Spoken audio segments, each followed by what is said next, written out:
মুন্সিগঞ্জে দাদা দাদির কবরের পাশে চিরনিদ্রায় শায়িত পল্লবীতে নির্মম হত্যাকাণ্ডের শিকার রামিসা। নিষ্পাপ এই শিশুকে হারানোর বেদনায় ভারাক্রান্ত পুরো গ্রাম।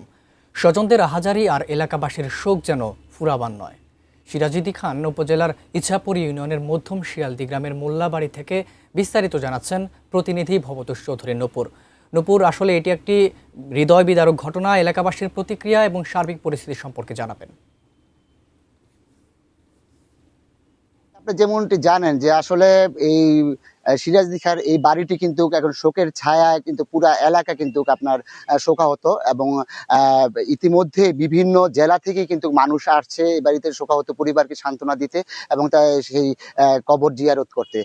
ইতিমধ্যে মুন্সিগঞ্জের যে ৩ আসনের এমপি কামরুজ্জামান রতন এবং নির্বাহী কমিটি, জাতীয় নির্বাহী কমিটির স্বেচ্ছাসেবক বিষয়ক সম্পাদক মীর শরাফুদ্দিন সপু এবং জেলা পরিষদের যে প্রশাসক AKM ইরাদাত মানু সহ আমাদের স্থানীয় যে এমপি, নারী এমপি রয়েছেন, তিনিও।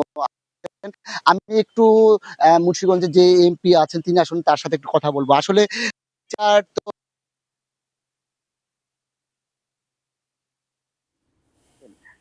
আমরা এখানে দায়িত্ববোধ থেকে এসেছি। এই পরিবারের পাশে আমার মাননীয় প্রধানমন্ত্রী জাতির কাছে ওয়াদা করেছেন এবং এটা নৈতিক দায়িত্বের মধ্যে উনি পড়েছেন এবং এটা কারো কথাই নয়, নিজের বিবেকের বিবেচনায় কিন্তু এখানে আসেন। আমরা তার প্রতিনিধি হিসাবে আমরা কর্মস্থানে এসে আমরা দোয়া করে গেলাম। এটা নিয়ে আমরা জানি যে কোনো মহল এটা নিয়ে রাজনীতি করতে চাচ্ছে। দেখেন, এটা একটা অপরাধ, জঘন্যতম অপরাধ। এখন কাজগুলো কি?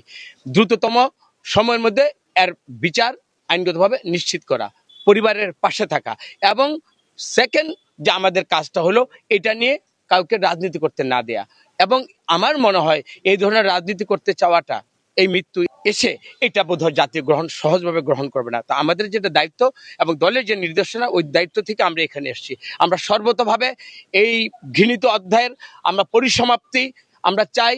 সমাজের নৈতিকতার মধ্যে থেকে আমরা যেন আর কোনো এরকম দর্শনের বলাৎকারের কোনো আমাদের সংবাদ আমরা না শুনি। সরকারের যেখানে দায়িত্ব সরকার পালন করছে, আইন যেখানে সঠিকভাবে প্রয়োগ করে সেটা প্রয়োগ করছে। পাশাপাশি সচেতনতামূলক এতটুকুই, আর যেন এগুলো না হয় এবং পরিবারের পাশে থেকে আমাদের যতটুকু যা করা হয় সরকার করে যাবে। ধন্যবাদ। আসলে যেমনটি শুনছিলেন যে এখানকার যারা যারা জনপ্রতিনিধি রয়েছে তাদের প্রত্যেকেরই একটাই দাবি, যাতে সুষ্ঠু বিচার হয় এবং দ্রুত সময়ের মধ্যে বিচার হয়। এই ছিল মুন্সিগঞ্জের সিরাজুদ্দি খান থেকে আমার কাছ থেকে সর্বশেষ পরিস্থিতি।